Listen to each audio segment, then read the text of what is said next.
అదే RTV app వార్తల్ని క్షణాల్లో చదివే అవకాశం ఉంటుంది. ఒక న్యూస్ పేపర్, ఒక టెలివిజన్ ఛానల్ మీ చేతుల్లో ఎప్పుడూ ఉంటాయి.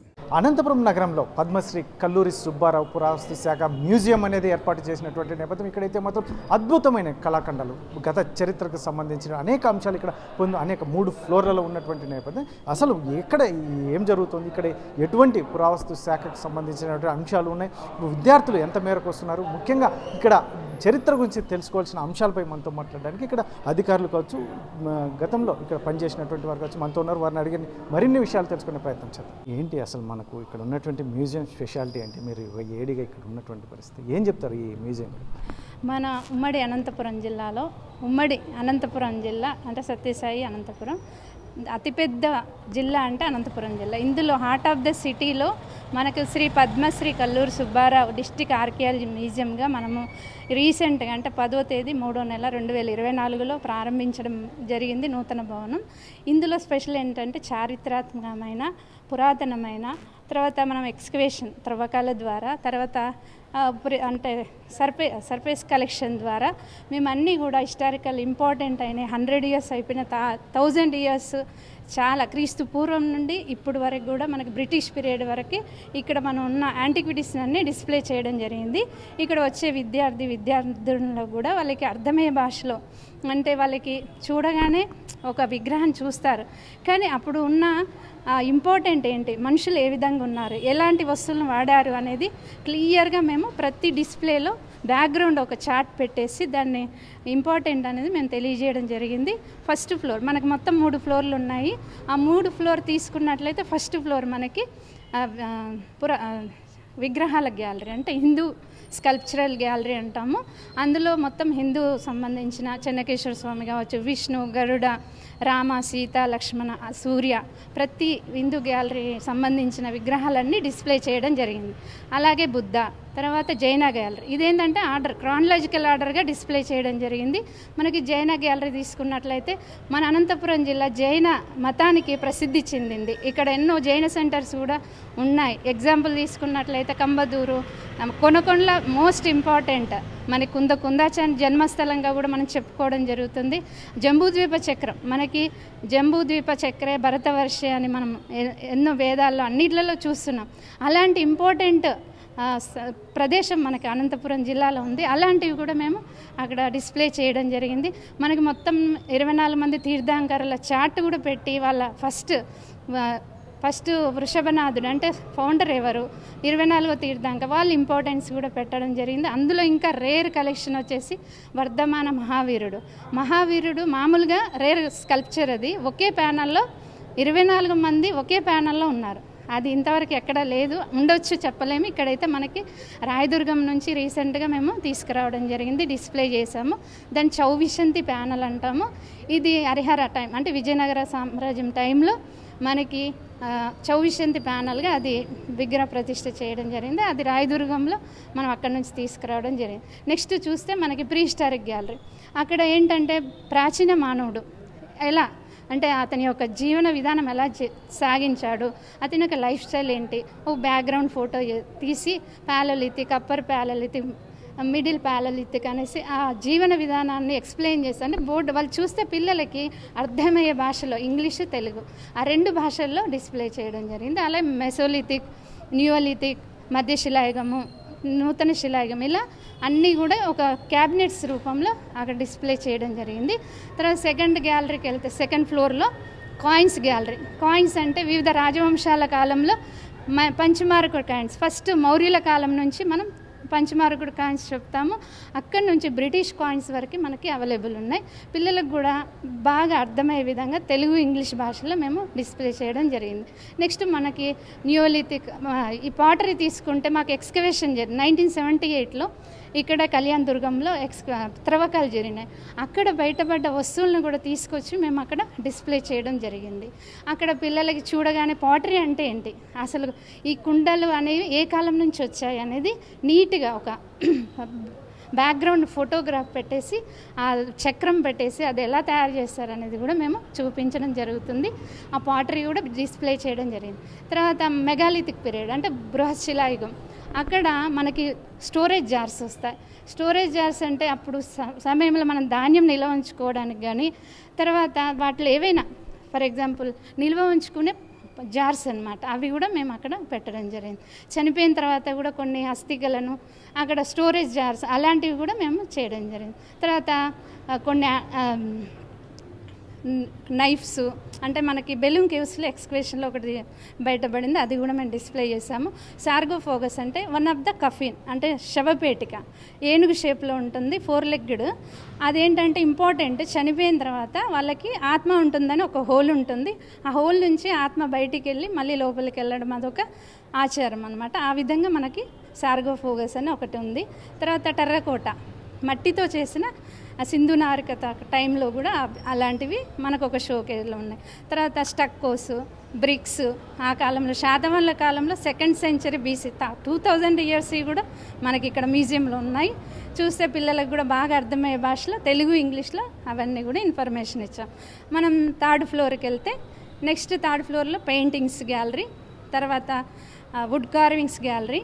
వుడ్ కార్వింగ్స్ అంటే మనకి ఫర్ ఎగ్జాంపుల్ రథయాత్ర జరుగుతుంటుంది, ఫర్ ఎగ్జాంపుల్ జగన్నాథ రథయాత్ర, మనకు కదిరి లక్ష్మీ నరసింహస్వామి ఈ ఉత్సవాలు జరిగినప్పుడు మనకు ఆ రథము తీసుకెళ్తాం, కానీ ఓల్డ్ అయిన తర్వాత పడేస్తారు.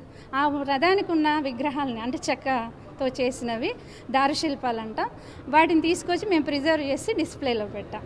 వాటి గురించి కూడా మేము తెలుగు ఇంగ్లీష్లో మెసేజ్ ఇస్తూ ఫోటోగ్రాఫ్స్ కూడా పెట్టాము. Next arms and weapons gallery. Arms అంటే మధ్యశిల మనకి మిడివల్ పీరియడ్లో కానీ ఆ కత్తులు ఎలా ఉపయోగించారు, బాణాలు, అవన్నీ కూడా పిల్లలకి గతంలో ఏమీ తెలియదు. అంటే మ్యూజియంకి వస్తే ప్రతి ఒక్కటి కూడా తెలుసుకునే విధంగా మ్యూజియంలో మేము డిస్ప్లే చేసాం. వాళ్ళకి చదువుకుంటారు, ఏమైనా వాళ్ళ ప్రాజెక్ట్ ఇచ్చినా కానీ ఇక్కడ అన్ని సఫిషియెంట్గా ఇన్ఫర్మేషన్ ఉంది. మేము కూడా చెప్పడానికి ఉన్నాం, ఇంకా టెక్నాలజీ కూడా తేవడానికి కూడా ప్రయత్నం చేస్తున్నాం. బడ్జెట్ వస్తే అది కూడా చేస్తాం. నెక్స్ట్ మనకి ఒక స్క్రిప్ట్ అంటే వెరీ వెరీ ఇంపార్టెంట్. లాంగ్వేజ్ అనేది మనకి బ్రాహ్మీ స్క్రిప్ట్ నుంచి ఇప్పుడు విజయనగర పీరియడ్ వరకు మనకి లాంగ్వేజ్ ఎలా ఉంది అనేది ఎవల్యూషన్ ఆఫ్ స్క్రిప్ట్ అనేది మనకి బోర్డులో ఉంటుంది. పిల్లలకి అప్పుడున్న భాషకి ఇప్పుడున్న భాషకి డిఫరెన్స్ అనేది తెలుస్తుంది. కాబట్టి చాలా చక్కగా డిస్ప్లే చేసాము. తర్వాత పిరంగులు అంటే మనకి కెనాన్స్ ఎలా అంటే మనకి మొఘల్స్ పీరియడ్ నుంచి స్టార్ట్ అవుతుంది. అసలు కెనాన్ అంటే ఏంది, అది ఎలా పేలుస్తారు, ఎలా ఉంటుందని ఒక మోడల్ కూడా మేము పెట్టడం జరిగింది. తర్వాత కాపర్ ప్లేట్స్, ఇన్స్క్రిప్షన్స్ గ్యాలరీ. మామూలుగా అసలు ఇన్స్క్రిప్షన్ అంటే ఏంటి, రాతిపైన ఉంటుంది. శాసనాలు అంటే ఒక కాపర్ ప్లేట్స్ అని ఉంటాయి, వాటిపైన రాస్తారు, పాటరీ పైన రాస్తారు, డిఫరెంట్ టైప్లో రాస్తారు. అలా ఎలా చేస్తారు, ఎలా రాస్తారు, ఆ లాంగ్వేజ్ ఏంటి అనేది కూడా మేము ఫస్ట్ మన బ్రాహ్మీ స్క్రిప్ట్ ప్రజెంట్ మనకి జొన్నగిరిలో ఉంది, అది కూడా మనకి ఎస్టాంపేజ్ చేస్తాం. అంటే మనకు శాసనాన్ని ఎలా తీసి కాపీ చేసి దాన్ని ఎగ్జిబిట్ చేసామనేది మనం అక్కడ పెట్టాము. అవన్నీ ఉన్నాయి. తర్వాత మ్యానుస్క్రిప్ట్స్ లాస్ట్ ఏంటంటే మనకి తాళపత్ర గ్రంథాలు. ఇప్పుడు కాలంలో మనకే చాలామంది తెలీదు, కానీ చాలా చాలా అద్భుతంగా అసలు మ్యానుస్క్రిప్ట్స్ అంటే తాళపత్ర గ్రంథం అంటే ఏంటి, అవి ఎలా రాశారు, అంతకుముందు పెన్నులు లేవు, ఏమీ లేవు, కానీ ఎలా రాశారు అనేది పిల్లలకి ఒక ఐడెంటిఫికేషన్, వాళ్ళు ఆలోచించి వాటి మీద కూడా వాళ్ళు తెలుసుకోగలుగుతారు. ఆ విధంగా మేము తాళపత్ర గ్రంథాలని అన్నీ కూడా అద్భుతంగా డిస్ప్లే చేశాము అని అందరూ కూడా తెలుసుకొని మ్యూజియంకి వస్తే కూడా చాలా బాగుంటుంది. ఇంకా టెక్నాలజీ కూడా చేయడానికి మేము ఎవరైనా డోనర్స్ వచ్చినా, గవర్నమెంట్ ఫండ్స్ వచ్చినా ఇంకా చేయడానికి కూడా రెడీగా ఉన్నాం. Thank you. ఏం చెప్తారు సార్, ఈ మ్యూజియం మేడం చాలా చెప్పారు, అందులో ఎక్స్పెషల్లీ మీరు అంతా టీం వర్క్ చేస్తున్నారు, అందులో ఇంకా ఎక్స్పెషల్లీ రావాల్సినంత ఏదైతే ఉందో పబ్లిసిటీ ఇంకా రాలేదని కొంత ఉంది, దీని గురించి ఏం చెప్తారు? అయితే ఇప్పుడు మనము ఈ ఓల్డ్ బిల్డింగ్ని డెమాలిష్ చేసి కొత్త బిల్డింగ్ కట్టిన తర్వాత చాలా వరకు ఇంకా ఇంతవరకు, ఎందుకంటే చాలామంది ఇంతకుముందు మ్యూజియం ఉండేది అయితే ప్రజెంట్ అప్పుడు లేదు అని అనుకున్నారు. అయితే ఇది కన్స్ట్రక్షన్ జరిగిన తర్వాత ఓపెన్ అయిపోయింది, ఎప్పుడు రీసెంట్గానే ఓపెన్ అయింది మార్చిలో.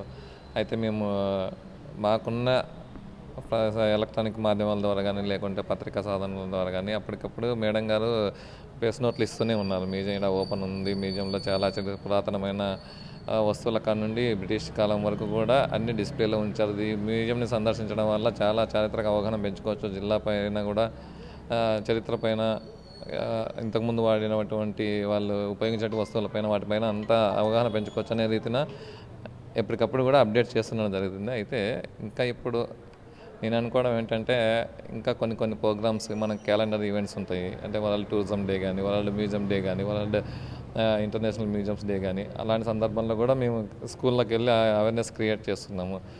అలాగే మేడం గారు డిస్ట్రిక్ట్ ఎడ్యుకేషనల్ ఆఫీసర్ డిఈఓ గారికి కూడా ఒక లెటర్ రాశారు. ప్రతి మ్యూజియంస్ నుండి ప్రతి స్కూల్ నుండి కూడా విద్యార్థులు వాళ్ళ అకాడమిక్ ఇయర్లో ఏదో టైంలో మ్యూజియంని సందర్శించాల్సిందిగా కంపల్సరీ ఒక సర్క్యులర్ ఇవ్వమని కోరినాము. ఆ విధంగా చేస్తే మనకు ఖచ్చితంగా ఫ్రీక్వెంట్గా విద్యార్థులు రావడం జరుగుతుంది. మేము ఆ దిశగా కూడా కృషి చేస్తున్నాము. మరి సార్, ఎస్పెషల్లీ గత చరిత్రని ఇప్పుడు విద్యార్థులు తెలుసుకోవాలి అంటే ఈ మ్యూజియం ఎంత మేరకు ఉపయోగపడుతుంది? చరిత్ర అనేది గత జ్ఞాపకాలు అనేది ముఖ్యంగా అనంతపురం జిల్లాలో ఈ మ్యూజియం నూతన భవనంలోకి మారిన తర్వాత వివిధ ఫ్లోర్లలో వివిధ అంశాలకు సంబంధించిన వస్తువులు ఎగ్జిబిట్ చేయడం జరిగింది. History is an unending dialogue between past and present which will shows light to the future. కేవలం విద్యార్థులే కాకుండా చరిత్ర పిపాసకులు ప్రతి ఒక్కరూ గతంలో జరిగిన అంశాలను అద్దం మాదిరి ఈ వస్తువులు చూడడం ద్వారా గతం యొక్క జ్ఞాపకాలకు వెళ్ళడానికి అవకాశం ఉంటుంది. ముఖ్యంగా పురాతత్వ శాస్త్రానికి సంబంధించిన శాసనాలు, పురాతత్వ శాస్త్రానికి సంబంధించిన పెయింటింగ్స్ కానీ, అలాగే శిలా విగ్రహాలు, శాసనాలు, ఆ కాలంలో వాడిన వివిధ రకాల విగ్రహాలు, వాటి యొక్క వివిధ నమూనాలను చూసి ఆ చరిత్ర జ్ఞాపకాలను మన్నం చేసుకోవడానికి అవకాశం ఉంటుంది. ఈ మ్యూజియం మన ప్రాంత చరిత్ర సంస్కృతిని ప్రస్తుత తరాల నుంచి భవిష్యత్ తరాలకు సంస్కృతిని అందజేయడానికి ఒక సువర్ణ అవకాశంగా చెప్పవచ్చు. సార్, ఏం చెప్తారు సార్ ఎస్పెషల్లీ మీ అనుభవంతో? ఎందుకంటే మేము చాలా చిన్నపిల్లలం, మనకు ఈ మ్యూజియం గురించి పిల్లలు ఏం నేర్చుకోవాలంట? మ్యూజియం సాహిత్యకారుల దృష్టిలో ఇది బతికిన కాలేజు అని కూడా మనం చెప్పుకుంటాం. ప్రాచీన చరిత్రను, ప్రాచీన సంస్కృతి వైభవాన్ని ప్రతిఫలింపచేసేటువంటి ఆధునిక కాలంలో రూపకల్పన గావించినటువంటి ఒక ప్రధానమైనటువంటి ప్రదర్శనశాలగా మ్యూజియంను మనము నిస్సందేహంగా చెప్పుకుంటాం. జైన మతం అనంతపురం జిల్లాలో ఉండడం వల్ల దాదాపు 23 మంది తీర్థంకరులకు సంబంధించినటువంటి ఎన్నో అంశాలు, మానవ పరిణామ కాలానికి చెందినటువంటి పేలియోజోయిక్, మీసోజోయిక్, సీనోజోయిక్, ఆధునిక కాలాల్లో ఉండేటువంటి మానవ పరిణామ క్రమానికి సంబంధించినటువంటి అంశాలు, ఎన్నో పురావస్తు సంబంధమైనటువంటి నాణ్యాలు, ఇతరమైనటువంటి పాత్రలు, శిథిలాలు, శకలాలు అన్నీ ఇక్కడ మనకు కనబడతాయి. ముఖ్యంగా ఇంత అందమైనటువంటి భవనంలో ఇక్కడ ఉండేటువంటి పాఠశాలలు అయితేమి, కళాశాలలు అయితేమి ప్రతి వీకెండ్లో ఒక పీరియడ్ను మ్యూజియం విజిట్ అనేసి పెట్టి దీన్ని ప్రదర్శిస్తే మన ఈనాటి పిల్లలకు మనము చరిత్ర మీద, ఆర్కియాలజీ మీద, పురా సంస్కృతి మీద మనం ఎంతో ఆసక్తి కనబరిచేటువంటి దోహద చర్యలు చేసేటువంటి అవకాశాలు ఉన్నాయని నేను గాఢంగా విశ్వసిస్తున్నాను. ఇది ఈ అనంతపురం నగరంలో ఉన్నటువంటి పురావస్తు శాఖకు సంబంధించి పద్మశ్రీ శ్రీ కల్లూరి సుబ్బారావు పేరు మీద నిర్మించినటువంటి పురావస్తు శాఖ మ్యూజియాన్ని సందర్శించి ముఖ్యంగా ఇక్కడ ఉన్నటువంటి అనేక సంస్కృతి సాంప్రదాయాలకు సంబంధించి అనేక ఆనవాళ్ళు ఇక్కడ ఉన్నాయి. వీటిని ఖచ్చితంగా మెయింటైన్ చేస్తున్నటువంటి నేపథ్యం జిల్లాలో ఉన్నటువంటి స్కూల్స్ కావచ్చు, విద్యార్థులు కావచ్చు, అంటే ఇంటర్మీడియట్కి సంబంధించి ఎవరైనా కూడా దీన్ని సందర్శించి ఇక్కడ ఏదైతే ఉందో మన గత సంస్కృతి కావచ్చు, ఇలాంటి ప్రస్తుత సంస్కృతి రాబోయే తరానికి కావచ్చు, ప్రస్తుత తరానికి అని తెలియజేసే విధంగా ఉన్నటువంటి మ్యూజియం ఎంతో ఉపయోగపడుతుంది. కాబట్టి ఖచ్చితంగా ప్రతి ఒక్కరూ సందర్శిస్తే చాలా అద్భుతంగా ఉంటుంది. అందులో వారి జీవితంలో కూడా చాలా నేర్చుకోవాల్సిన అంశాలు చాలా ఉన్నాయని చెప్పేసి ఇక్కడ వారు చెప్తున్నటువంటి పరిస్థితి. కెమెరా పర్సన్ సుధాకర్తో చెల్లాకి నాయుడు, RTV అనంతపురం.